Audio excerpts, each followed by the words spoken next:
কিন্তু শেষ পর্যন্ত কি পাইছি জানেন? উন্নয়ন কিচ্ছুই পাই নাই, পাইছিলাম গিয়া পিএস আর পিএস এর বাবা। আমরা উন্নয়ন কিছুই হিসাবের পাই নাই, একটা উন্নয়ন পাইছি। এটা মনে রাখার মতো, সারা জীবন মাধবপুরবাসী সোনারঘাটবাসী মনে রাখবে। উন্নয়নটা হইল গিয়া আরেকজনের বাপের নামের কলেজ, ডিগ্রি কলেজ, এটা আমরা নিজের বাপের নামে বুঝে ফেলছি। আমার জীবনে ভাই আমি বহু মানুষ দেখছি, কিন্তু শিক্ষা প্রতিষ্ঠান, মসজিদ, মাদ্রাসা, সে যেই হোক, সে যখন কষ্ট করে মানুষের কল্যাণে একটা কাজ করে, এইটাকে আমি আমার ক্ষমতা হইছে এই কারণে অন্যের কষ্টের রক্ত, কষ্ট করা পয়সা যেটা তার বাবার নামে দিছে, এটা আমি আমার বাবার নামে করব।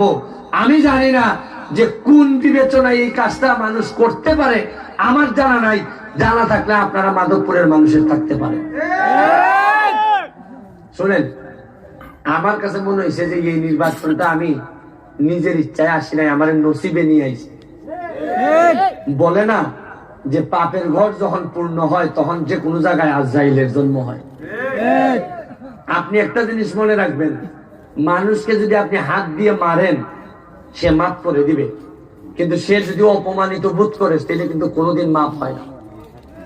আজকে যে প্রক্রিয়ার মধ্য দিয়ে কলেজের নাম, ডিগ্রি কলেজের নাম বদলাইলেন, এই পরিবারটার তো অবদান আছে, এটা তো অস্বীকার করা যাবে না। এই অবদান আছে, এই টেক্সটাইল ম্যাক্সটাইল বিভিন্ন কিছু করে, তাদের তো অর্থনৈতিক অবদান আছে। তারপরে এদেরও তো একটা বোদ্ধা আছে, এদের এই বোদ্ধায় তো আমার কাছে মনে হয়েছে যে অভিশপ্ত হওয়ার একটা সুযোগ আছে।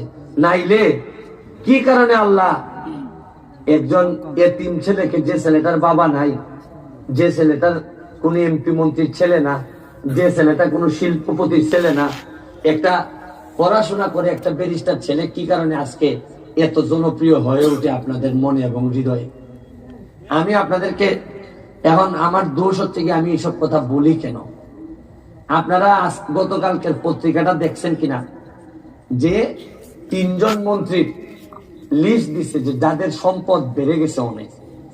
এর মধ্যে মাশাআল্লাহ আমাদের মন্ত্রী মহোদয় আছেন, যার প্রথম আলো পত্রিকাটা দেখলে আপনারা দেখবেন, যার উনি মন্ত্রী হওয়ার আগে যে টাকা ওনার ব্যাংকে ছিল, মন্ত্রী হয়ে 2023 সালে এই টাকা 48 গুণ বাইরে গেছে। মাশাআল্লাহ আরো উন্নতি হয়েছে উনার ওয়াইফের, মানে উনার স্ত্রী, তার 25 গুণ সম্পদ বাড়ছে। তো আমার এতে দুঃখ নাই যে উনাদের সম্পদ যদি বাড়ুক, তাই বলে কি শাহজাহানপুর ইউনিয়নের মানুষের কিছু সম্পদ বাড়বে না? কই, আপনাদের কি বাড়ছে? খুব একটা।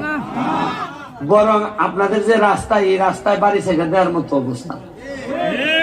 যাই, এইগুলা বললে আপনারা হয়তো বলতে পারেন যে আমি বিরোধিতা করতেছি কিনা নির্বাচনের জন্য।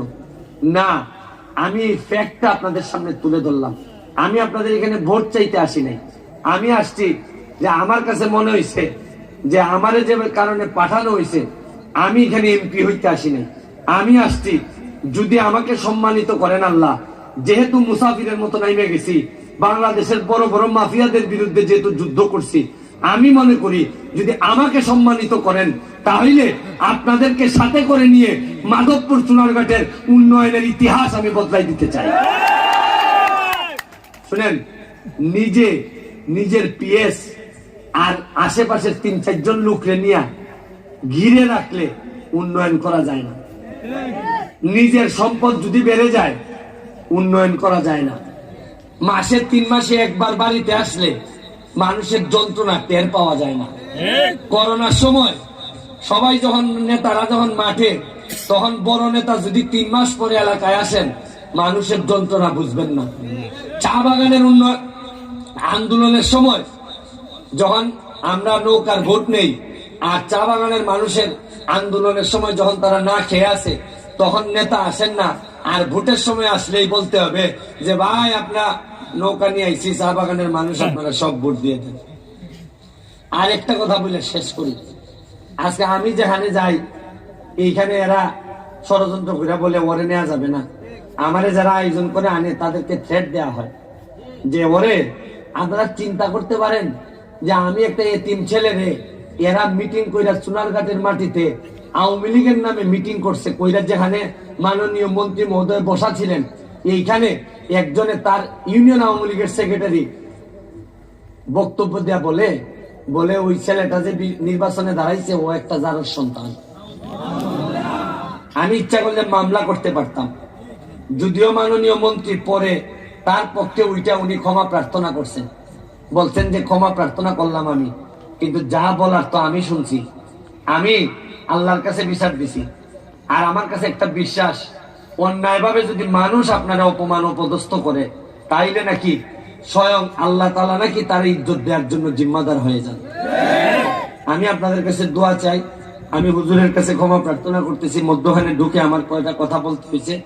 আগামী 7 তারিখে আপনাদের যদি মনে হয় যে না এই ছেলেটা 44 বছর ধরে, আপনারা জানেন আমার বয়স 44, অনেকে এখানে 15-20 বছর ধরে জানেন, যদি মনে হয় এই ছেলেটার চোখ, এই ছেলেটার মুখের কথা শুনে, আপনারা অনেকেই আমার ফেসবুকেও দেখছেন, যদি মনে হয় এই ছেলেটার যে পরিমাণ ঘাম ফেলছে, এই ঘাম কখনো প্রতারণা করে না, আপনারা যদি মনে করেন, তাহলে আগামী 7 তারিখে নিজের খেয়ে নিজে দায়িত্ব নিয়ে আমাকে সম্মানিত যদি করেন, আমি কথা দিয়ে যাচ্ছি আজকের এই ওয়াজ মাহফিলে যে 7 তারিখে 7 ঘন্টা সময় আমারে দিবেন, আপনারা ভোট কেন্দ্রে সবাই গিয়ে ভোট দিবেন, যার ইচ্ছা ভোট দেন, আমার কোনো অসুবিধা নাই। যদি আপনারা আমাকে সম্মানিত করেন, আমি কথা দিয়ে যাচ্ছি আগামী 5 বছর আপনাদের হক এবং অধিকারের পাহারাদার হিসাবে আমি কাজ করবো। এই কথা বাবুল ভাইকে ধন্যবাদ জানাচ্ছি, জয়, এখানে যারা আছে, আমার যারা এখানে আছেন সবার প্রতি অনেক বেশি কৃতজ্ঞতা। আমার জন্য দোয়া করবেন, আমার বাবার জন্য, মৃত বাবার জন্য দোয়া করবেন, যে আমার কোনো কর্মকাণ্ডের জন্য যেন জীবনে আমার মৃত বাপের যেন কোনো গালি শুনতে না হয়। যদি এরকমই হয়, আল্লাহ যেন আমার এরকম কোনো প্রমোশন না দেয়, আর যদি দেয় তাহলে সত্যিকার অর্থেই যেন আমি আমার মানুষের ভাগ্য বদলাই দিতে পারি, এইটুকু আশা, এবং আল্লাহ যেন এটা কবুল করেন। এই কথা বলে আমার যদি কোনো ভুল হয়ে থাকে, আমার ক্ষমা সুন্দর দৃষ্টিতে দেখবেন। আমি একা মানুষ, আমার সারাটা এলাকা দৌড়ে বেড়াইতে হইতেছে, সময় দিয়ে ঠিক মতো পারি না, মানুষ আটকাই রাখে। আমার এই ভুলের জন্য, অনিচ্ছাকৃত ভুলের জন্য আপনাদের কাছে ক্ষমা চেয়ে আজকের মতো বিদায় নিচ্ছি। ভালো থাকবেন। আসসালামু আলাইকুম।